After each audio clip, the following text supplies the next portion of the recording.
Tā, godājamie draugi, tie, kas ir pieslēgušies, tie, kas nav vēl pieslēgušies, varēs pēc tam noskatīties arī ierakstā.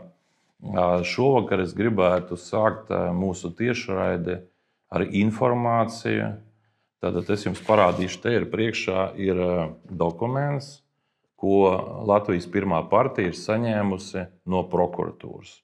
Tātad prokuratūra ir beidzot sniegusi atbildi mums, un šī atbilde ir saistīta tieši ar jautājumu, par kuru sabiedrībā diezgan daudz informācijas jau ir izskanējis iepriekš. Tātad informācija par tā saucamajām gultām, kur viena gulta ir maksājusi apmēram 666 000 eiro. Tātad, kā jūs atceraties, pirms kāda laika parādījās informācija, ka veselības ministrija ir iztērējusi vairāk nekā 80 miljonus eiro, ir iegādātas 120 gultas, tātad gultas un droši vien tā gultas vietas tika aprīkotas. Precīzais cipars es jums šodien nosaukšu, par ko notika pārbaude. Tie ir 86 miljoni 593 857. Tātad tāds ir tas cipars, par ko prokuratūrai mēs lūdzām veikt pārbaudi. Tātad, ko prokuratūra mums ir atbildējusi?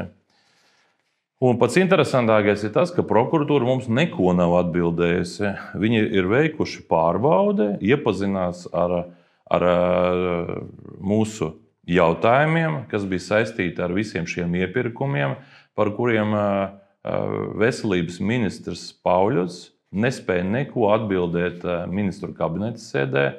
Un pēc tam, kad publiski šie jautājumi viņam tika uzdoti, Pauļuts tā arī nepaskaidroja, kur tika iztērēti šie vairāk nekā 80 miljoni eiro.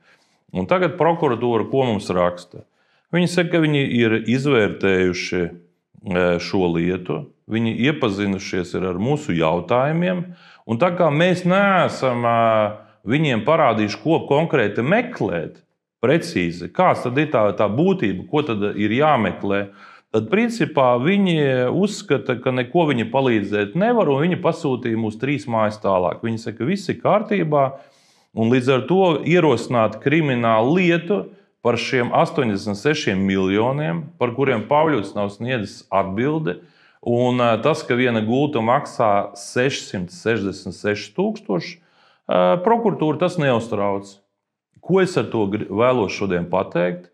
Šodien es varu uzrunāt ģenerāla prokuroru Stukānu un uzdot atklātu jautājumu. Godājamais ģenerāla prokuror, ja jūs uzskatāt, ka 86 miljonu lieta nav jāizmeklē, nav jānoskaidro patiesība, kur pazuda nauda, kāpēc gultas maksā 666 000, ja tas prokuratūrai šķiet tāds sīkums, tad man ir jāizsaka jautājums, vai tiešām ģenerāla prokurors atrodas savā vietā, Stukāna kungs. Jums vajadzētu tuvākajā laikā, varbūt jau rīt, tomēr publikai skaidri pateikt, kāpēc prokuratūra neierosina lietu par šiem 86 miljoniem, par kuriem sabiedrībai skaidrības nav nekādas, kur šī nauda pazuda. Tad, kad premjeram Kariņam tiek uzdoti publiski jautājumi par to, kāpēc tiek slēgti visādi kreisie līgumi ar nesaprotām kompānijām, kurā figurē pat ārzonas kompānijas vai Krievijas pilsoņi un tā tālāk, tad premjers saka, ka viņš neko jau nevar izdarīt, jo viņš jau neko nevar ietekmēt, un prokuratūra nekādas lietas neierosina. Tātad esošā var darīt, ko grib. Izskatās, ka prokuratūra piesedz. Prokuratūra ir kļuvusi par šīs varas jumtu. Kāpēc? Tāpēc, ka Stukāna kungu ievēlēja šī koalīcija, un man ir tāda sajūta, ka viņš piesegs da jebko. Protams, viņš teiks, ne jau viņš ir veicis atbildi, jo šeit ir cits prokurors Urbāns, tas, kas parakstīja šo konkrēto vēstuli, kuru mēs saņēmām. Bet ģenerāla prokurors ir Stukāns. Tā kā Stukāna kungs, lūdzu, paskaidrojiet sabiedrībai, kāpēc prokuratūra neierosina lietas par par ļoti skandaloziem jautājumiem, par kuriem sabiedrībai būtu jāzina patiesība. Tur, kur ministrs nepaskaidro, kur palikusi šī nauda, ja pazudusi nauda. Kamēr jūs pieseksiet šo varu, es teikšu tā, tikmēr būs liels problēmas šajā valstī. Jo prokuratūrai tomēr ir jābūt neatkarīgai, izskatās, ka tas tā nav. Jūs jautāsiet, ģenerāla prokurora kungs, kāpēc man šāds viedoklis ir radies, paskaidrošu. Šodien plašsaziņas līdzekļos tiek apspriesti 2 citi jautājumi, kur ģenerāla prokuratūra ir ierosinājusi kriminālu lietu. Es saprotu, tur jau apsūdzības jau ir izvirzītas. Viena no šīm lietām ir saistīta ar Nilu Ušakovu, Eiropas parlamenta deputātu. Tāpēc, ka kādreiz viņa kabinetā tika atrasta kaut kāda veca paštaisīta ierīce, kuru kāds uzskata, ka šī ir noklausīšanās iekārta, kura netika darbināta, vienkārši gulēja plauktā. Jūs ierosinājāt kriminālu lietu, un Ušakova kungam draud cietumsods. Prokuratūra uzskatīja, ka tas ir pamats, lai Eiropas parlamenta deputāts Nils Ušakovs varētu tikt notiesāts. Un tagad notiks tiesvedības process. Jautājums, vai var salīdzināt šo veco kaut kādu paštaisīto iekārtu, kura gulēja Ušakova kabinetā, tad, kad viņš bija Rīgas mērs, ar 86 miljoniem, par kuru nav skaidrība šodien sabiedrībai. Es teiktu tā, ka tā ir diena un nakts, izejot no sabiedrības aktualitātēm un svarīguma, 86 miljoni un viena kaut kāda paštaisīta iekārta, kura gulēja ar putekļiem pārklāta Ušakova kabinetā. Ja jūs uzskatāt, ka es kaut ko nesaprotu, tad es uzdošu vēl vienu jautājumu ģenerāla prokuroram Stukānam. Šodien tiek runāts ļoti daudz apspriests jautājums par bijušo iekšlietu ministru Ģirģeni. Es neesmu ne viņa advokāts, ne draugs, mēs neesam pazīstami vienreiz, vienā pārraidē mēs satikāmies, bet es viņu nepazīstu. Bet es šoreiz gribu salīdzināt šo Ģirģena jautājumu atkal ar šo konkrēto dokumentu, kuru ir parakstījis prokurors Urbāns, kurā pateikts, ka 86 miljonu lieta prokuratūru neinteresē, ka viss ir labi, Pauļots ir labs ministrs, vai ne? Par ko tad īsti tur Ģirģenu tagad vazā? Ka it kā pirms kaut kāda laika, pirms gada, 2, es nezinu, par kuru laiku precīzi iet runa, esot pazudis kaut kāds telefons, kurš bija 2 gadus vecs, uzdošu jautājumu, vai vispār telefons pēc 2 gadiem ir kaut ko vērts, vai telefonam ir vērtība. Es zinu to, ka tagad iPhone, Apple kompānija 2 reizes gadā nomaina telefonus. Cilvēki vismaz reizi 2 gados nomaina. Kas notiek ar veco telefonu? Kurš pērka veco telefonu? Cik viņš maksā? Neko viņš nemaksā. Stukāna kungs, vecs telefons neko nemaksā. Tagad tiek runāts, ka kaut kādu cilvēku iespējams tiesās, kas bija saistīti ar Ģirģeni. Es varu pateikt sekojošo. Šī ir politiska lieta tikai tāpēc, ka esošai varai nav vajadzīgi cilvēki, opozicionāri, kas kritizē šo varu. Es neaizstāvu Ģirģena kungu, es nezinu, kas tas pa telefonu, bet es tikai zinu no personiskās pieredzes. Pēc 2 gadiem jebkurš telefons nemaksā vairs neko. Viņš nemaksā neko. Un ja par šādu jautājumu kādu grib ielikt cietumā, tad izskatās, ka esošā vara mēģina noķert pēc iespējas vairāk cilvēkus, kuri veikalā ir nozaguši pīrādziņus, vai varbūt ir nozaguši sērkociņus, varbūt ir nozaguši vēl kaut kādas sīkumus, un viņus vajag notiesāt. Tad, kad es dzīvoju Norvēģijā savā laikā, es atceros, ka tie cilvēki, kuri tika pieķerti ar pīrādziņiem, viņiem vienkārši pateica, nevajag tā darīt, un vienkārši viņus palaida brīvus turpat uz vietas. Ja tāpēc, ka ir bezjēdzīgi pieķert cilvēkus par pīrādziņu ķeršanu. Es varu pateikt to, ka šī tiesvedība attiecībā par veco telefonu Ģirģenam valstī izmaksās 10 tūkstoši vai 100 tūkstoši atkarībā no tā, cik šī lieta vilksies. Tad jautājums, vai ir vērts vispār skatīt lietu par kaut kādu veco mobilo telefonu? Skatieties labāk, meklējiet, Kur pazūd nauda esošai varai? Kur pazuduši 86 miljoni?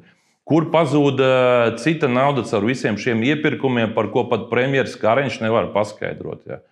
Kāpēc jūs to nedarat, Stukāna kungs? Es domāju, ka šie jautājumi agri vai vēlu uz viņiem jums būs jāatbild.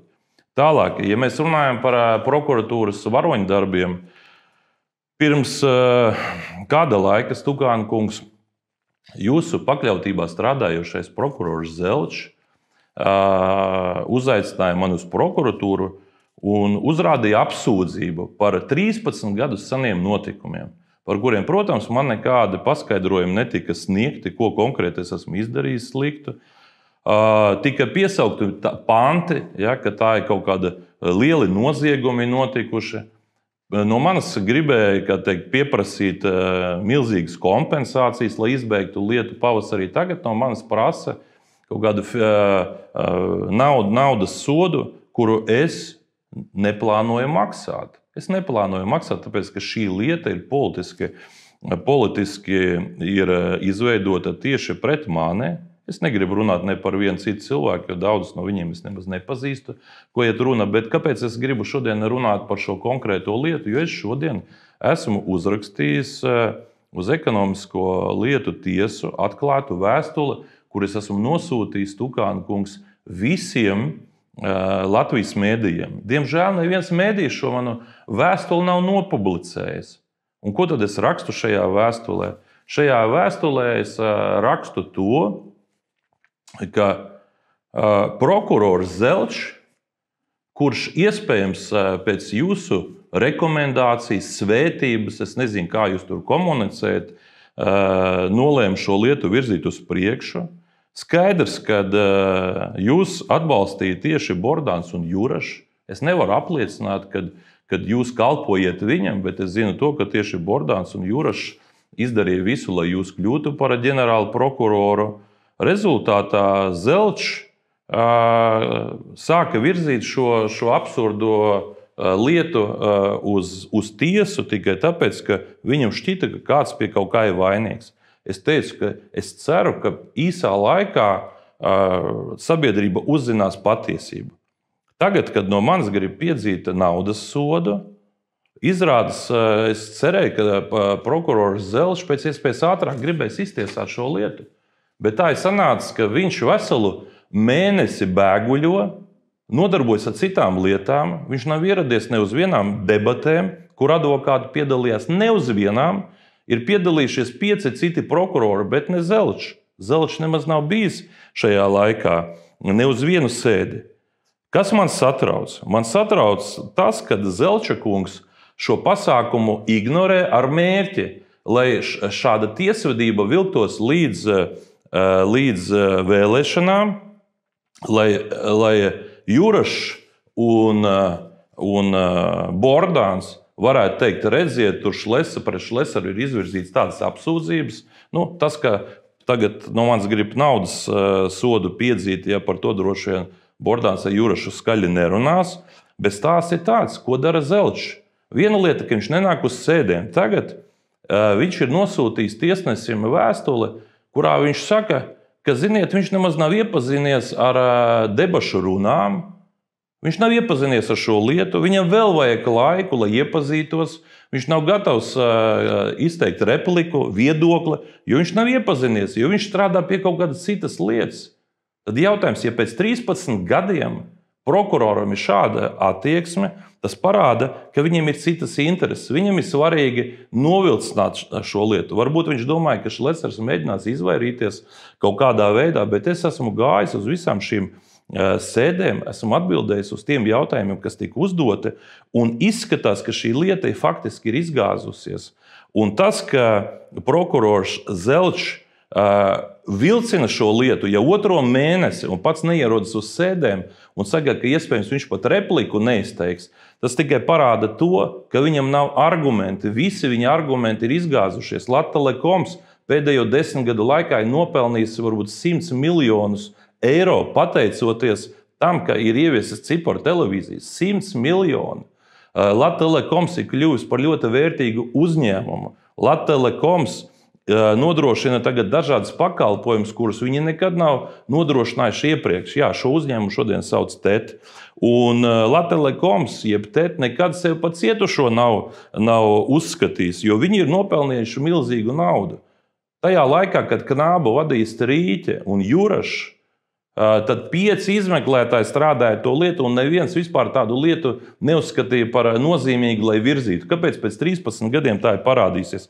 Tikai tāpēc, ka Jurašam ar Bordānu ir ļoti zems reitings, 3% partijai. Viņiem ir svarīgi cīnīties par izdzīvošanu, jo viņi labi zina, ja gadījumā viņus nepārvēlēs, tad ir liela varbūtība, ka viņi nonāks uz apsūdzēto soli par to, ko viņi sadarījuši, par to, kādā veidā Juraši nodarbojas ar reketu. Jā, Stukāna kungs, ja jūs klausāties mani vai klausīsieties šo manu uzstāšanos, Jurašs, es uzskatu, viņš ir reketieris.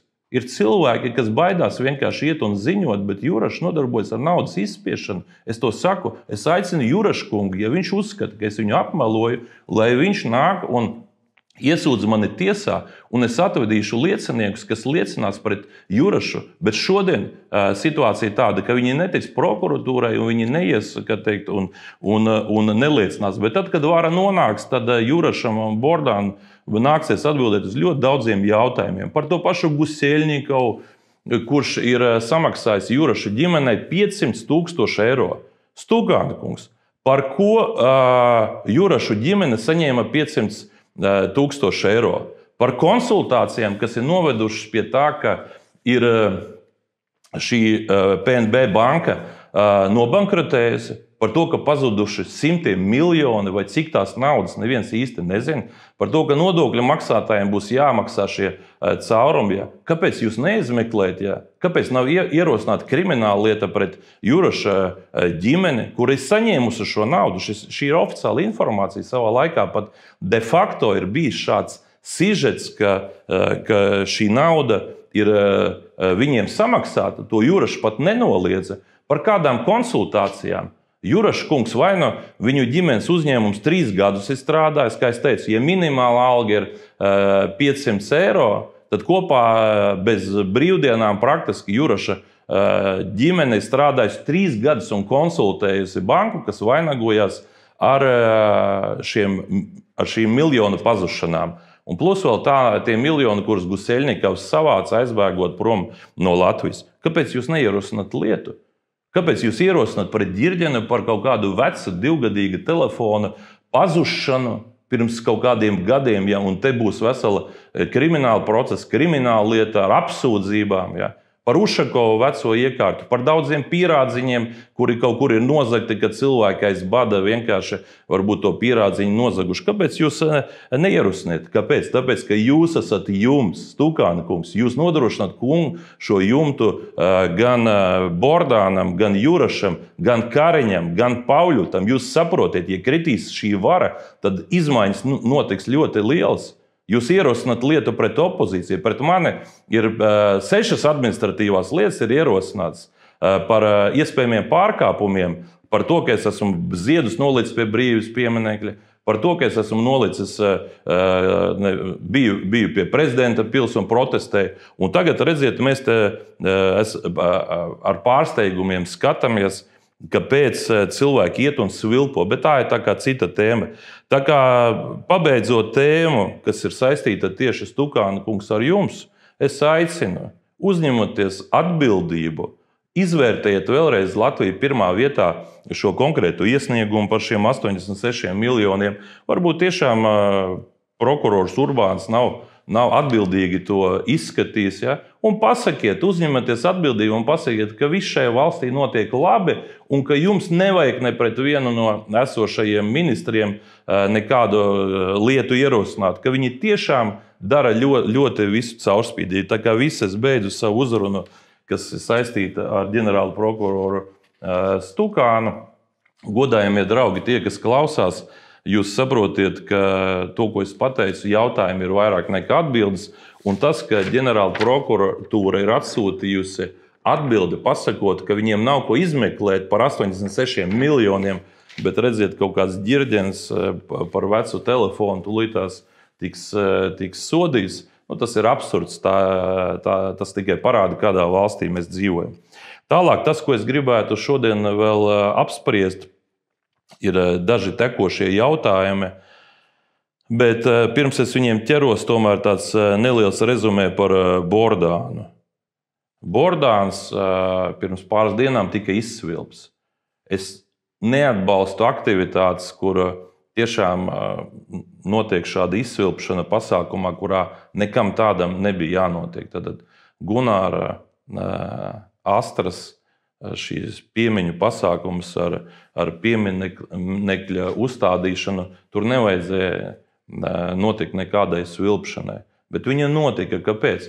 Tāpēc, ka Bordāns un Levits izvairās no tikšanās ar tautu. Viņi netiekas.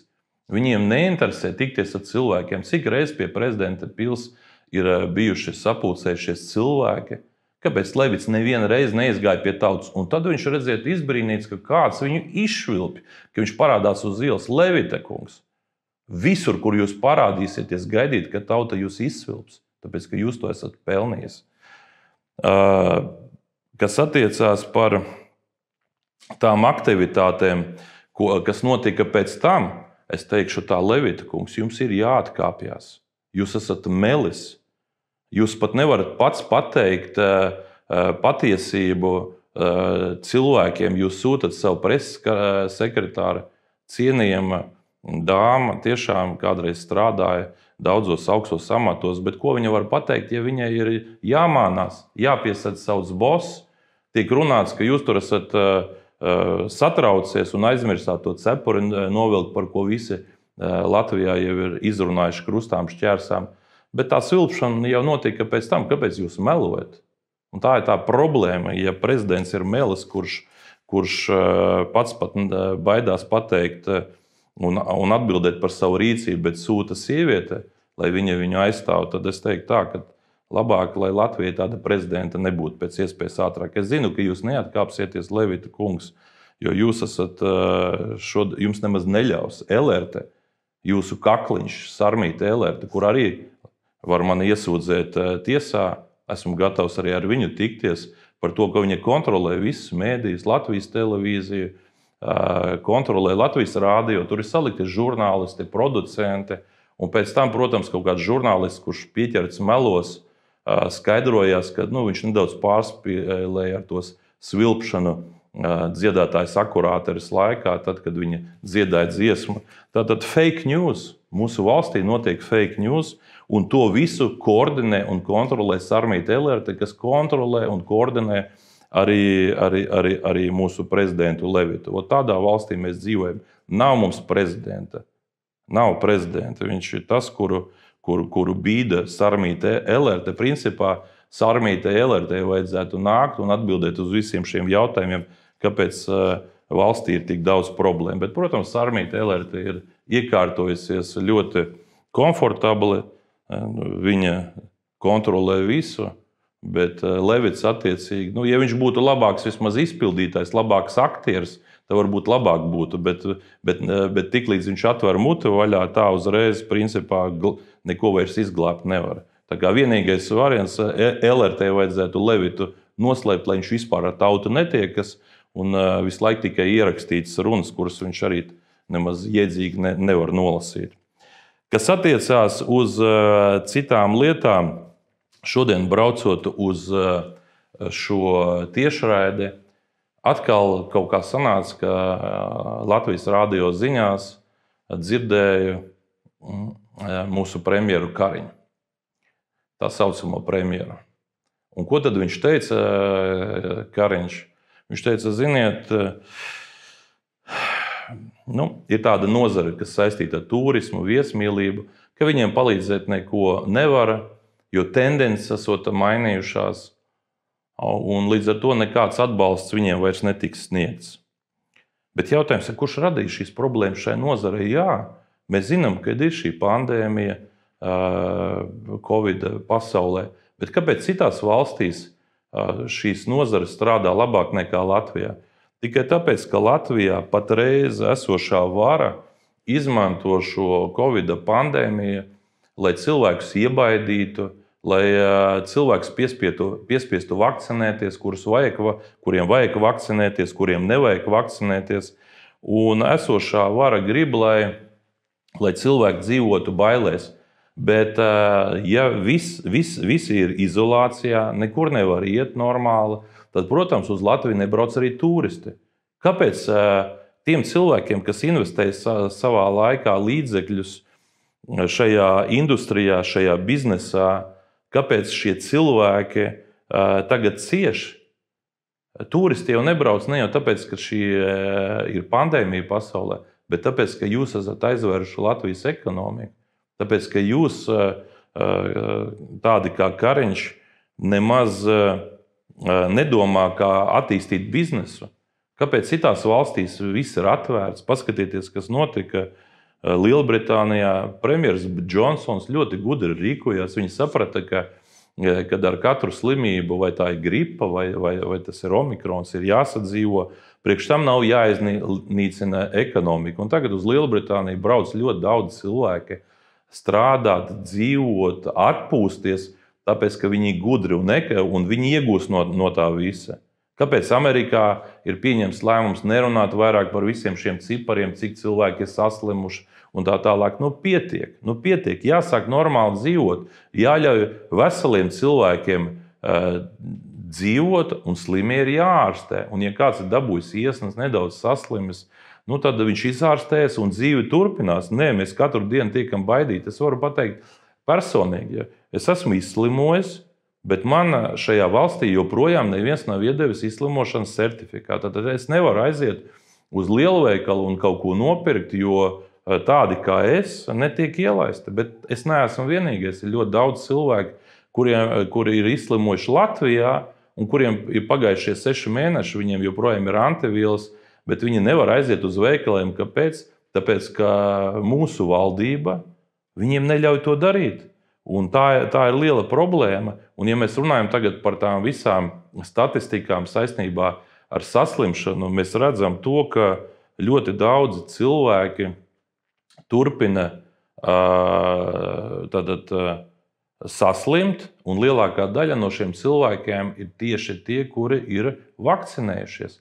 Ja iepriekš pašā sākumā teica, ka redziet, šis Covid tā ir nevakcinēto slimība, tad kāpēc šodien lielākā daļa vakcinētie slimo? Kāpēc slimo tie cilvēki, it sevišķi pēc pirmās potes? Kāpēc statistikā tiek melots un netiek pateikt, cik cilvēki reāli ir saslimuši pēc pirmās potes? Kāpēc netiek tagad jau sāk runāt par tām blaknēm, kur vairāk nekā 3000 cilvēku Latvijā ir blaknēm, lai gan iepriekš teica, ka tādu problēmu nav. Vakar vai aizvakar bija sižets panorāmā saistībā ar vienu cilvēku, sievieti vārdā Karīna, laikam tā viņu sauc, kura ir šīs blaknes. Un absurds jau ir tāds, ka viņai tagad liek vēl vakcinēties, jo savādāk viņa nevar strādāt. Viņa paliek bez darba. Un viņai it kā pienāksies tā saucamā kompensācija no valsts, tikai problēma jau ir tāda, ka tas būs pēc mēneša, pēc 2, pēc gada. Neviens īsti nezina. Tad vairāk kā 3000 cilvēki ir dabūjuši šīs blaknes. Un es domāju, ka katrā ģimenē patreiz ir cilvēki, radinieki, kuri ir saslimuši tieši pēc tam, kad viņi ir vakcinējušies.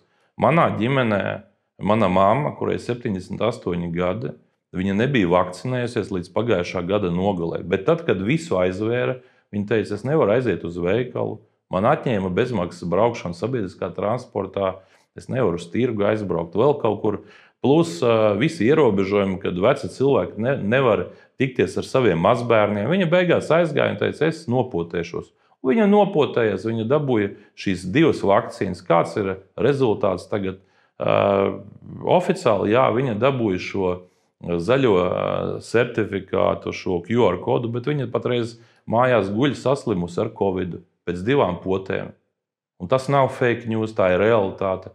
Un tādi cilvēki, kuri ir dabūjuši 2 potes un patreiz slimo, ir vairākums. Un tieši tāpēc būtu nepieciešams atteikties no visiem ierobežojumiem un jāļauj cilvēkiem normāli arī dzīvot un normāli vienkārši strādāt, un ja saslimst, tad viņi arī ārstē. Šodien, kur ir problēma? Es runāju ar vienu tuvu cilvēku, kurš arī saslims ar Covid. Viņš nebija vakcinējies, un viņš pateica man vienu lietu.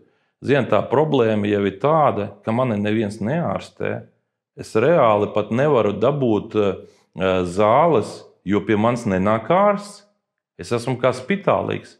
Un beigās kā cits ārsts izrakstīja recepti viņa dēlam pa pazīšanos, lai viņš varētu savam tēvam atnest šīs zāles un lai viņš varētu sākt lietot antibiotikas. Jo tad, kad viņam ir pagājušas kaut kādas dienas un jūt, kad ir nepieciešams lietot antibiotikas, viņš viņas legālā veidā nevar dabūt. Kāpēc cilvēki drīkst mājās gulēt līdz brīdim, kad viņiem paliek pavisam slikti, un tad, kad pavisam slikti, tad brauc ātrā palīdzība, ved uz slimnīcu, un tad ir arī cilvēki, kas neizdzīvo. Tad, kad cilvēks saslimst ar Covid, tad viņam ir jāārstēs jau no pirmās dienas. Es to esmu pats piedzīvojis. Jā, es lietoju dažādas zāles, vitamīnus, bet no pirmās dienas es saņēmu rekomendācijas, bet tas viss notika neformāli. Tāpat doktore Vīlere, kura pirms kāda laika sniedza interviju Līgai Krapānai, kuru pirms kāda laika izmet no valsts kontrolas cienījamais Irklītis. Kāds tad ir rezultāts tagad? Doktore Vīlere tiek represēta, valsts struktūras ir izņēmušas visu informāciju par pacientiem no viņas prakses. Tagad mēģina saprast, ar kādām zālēm viņa ko ir ārstējusi. Nevis valsts priecājas par to, ka doktore Vīlere ir palīdzējusi simtiem cilvēku nenomirt un izārstēties no Covid, viņa patreiz tiek represēta. Viņa tiek represēta. Jānis Zaržeckis, kurš pirms kāda laika pateica, ka omikrons ir dieva dāvana, kas notika pavisam nejauši. Vispēkšņi ir nācis ar paziņojumu, ka viņam ir kaut kas nepareizi grāmatvedībā, un līdz ar to visādi uzrēķini tiek kārtoti. Cilvēks, kurš godprātīgi strādā un kaut ko pasaka, kas nepatīk šai varai, viņš tiek represēts. Tātad mēs dzīvojam šodien valstī, kurā šī vara mēģina iebaidīt visus. Un es esmu pilnīgi pārliecināts, ka tad, kad šī vara nomainīsies, šis režīms būs jātiesā. Sākot ar Kariņu Levitu, beidzot ar citiem cilvēkiem, kuri ir pieļāvuši principā genocīdu pret Latvijas tautu, pret to, kādā veidā viņi ir rīkojušies un iebaidījuši cilvēkus. Viņi teikuši par brīvprātīgo vakcināciju. Nav mūsu valstī nekad bijusi brīvprātīgā vakcinācija. Es joprojām atbalstu brīvprātīgo vakcināciju, jo es nevaru pateikt, ka, ja tu esi nevakcinējies, tad tu esi drošāks. Bet es zinu, ka katram cilvēkam ir jābūt šai izvēlei vakcinēties vai nevakcinēties. Un šodien, kāpēc daudzi tie, kas sauca pārējos par antivakseriem, kaut kā ir pieklusuši, tāpēc, ka viņi redz statistikus, ka šī nav antivakseru slimība. Šī slimība ir tāda, kurā slimo visi. Es labi zinu Mārtiņu Rītiņu, es tiešām viņu augstu cienu kā profesionāli un tā tālāk. Viņš bija viens no tiem, kas arī aģitēja par vakcināciju. Diemžēl patreiz viņam ir ļoti smaga ar viņa veselību. Dievs dod, lai viņš izdzīvo un lai viņš atkal var priecēt visus cilvēkus ar to, ko viņš māca, kā viens no labākajiem, varbūt pat labākais pavārs Latvijā. Bet viņš bija tas, kas aģitēja, ka vajag vakcinēties, un sanāca tā, ka viņam patreiz ir šīs problēmas ar veselību. Tā kā es domāju, ka vienīgais veids mums jānonāk pēc iespējas ātrāk līdz situācijai, ka tiešām visi šie ierobežojumi pazūd un cilvēki var normāli dzīvot. Jo var sanākt tā, ka tad, kad šis vīrus pavasarī beigsies, tikai tāpēc, ka pavasarī daudzi vīrusi beidzās, kuri ziemā ir bijuši, vienkārši nebūs, kas strādā. Šodien jau mēs zinām, būvniecības nozarē ir liels problēmas. Cenas ir pacēlušās mūsu valstī līdz kosmiskajam līmenim, un viss paliek aizvien dārgāk un nav brīvo darba roku. Bet vienlaicīgi valsts, tad, zinādama, ka mums nav kas strādā, izmet uz ielas šos 62,000 cilvēku, pasaka, ka jūs neesat vakcinēti, mēs jūs izmetam. Tas ir noziegums. Kariņ, Levit, jums būs tiesas priekšā jāstājās par šiem noziegumiem, ko jūs esat izdarījuši šai valstī. Ģirģēna kungs, esot kaut kādu vecu telefonu tur kaut kur nav atdevis izmetis viņš to telefonu vai ko darīs, neviens nezina. Bet tas, ka valsts aizņemās 2 miljardus katru gadu, un tas, ka šogad parāds būs jau lielāks par 17 miljardiem, ļaujiet man šodien varbūt izteikt savu prognozi. Es domāju, ka pēc tā, ko paziņoja vakarā Panorāmā, bija tad oficiālā informācija, vai man šķiet tas bija pat de facto raidījumā, ka vēl būs vairāk kā 400 miljoni eiro vajadzīgi, lai nosektu visus tos problemātiskos jautājumus, ar ko valsts saskarās. Tas nozīmē, ka šī gada laikā mūsu parāds varētu sasniegt pat 18 miljardus. Apskatieties oficiālu statistiku, kuru nopublicēja vakar de facto raidījums. Tur parādīs, ka Latvija ir viena no tām čempioniem šajā Eiropā ar visaugstāko budžeta deficītu, kas ir tuvu 10%. Tātad mēs dzīvojam uz parādu, un tas, ka tagad valdība dāsni mēģina kaut kādus caurumus aizlāpīt, godājamie Latvijas iedzīvotāji, realitāte ir tāda, ka tas, kas patreiz notiek, ka valdība vienkārši aizņemās vēl un vēl naudas, un tūlīt tie rēķini, apkurs rēķini, kurus jau sāk saņemt cilvēki, bet vēl nav februārs klāt. Februārī šie rēķini būs vēl lielāki. Un tad jautā, kā tas varēja notikt tā, ka gāzes cena divkāršojas, trīskāršojas? Es jums šodien atbildēšu. Tāpēc, ka mūsu valsti vada idioti. Idioti, kas neko nesaprot no biznesa. Viņi teica, nē, mums tagad ir nepieciešams caur biržu iegādāties. Tas būšot lētāk un labāk, kad mūsu gāzes krātavas Inčukalnā nevajag vairāk izmantot tā, kā mēs darījām iepriekš. Tagad mēs visu to darīsim brīvā tirgu. Un rezultāts Kariņi, Leviti, Pauļut, visi pārējie gudrinieki. Rezultāts ir tāds, ka cilvēki nevar samaksāt šos rēķinus. Būs bankroti, būs simtiem uzņēmumu, kuri nobankrotēs, būs tūkstošiem cilvēku, kas atstās šo valsti, un tas ir pateicoties Kariņam un Levitam. Un tagad, kad notiek kaut kādas oficiālās aptaujas, tad politologi, sociologi, daudz no viņiem, kas arī piesūkušies ir pie šīs varas struktūrām, viņi saka, nē, Kariņš paliks. Jūs idioti esat. Kāds Kariņš?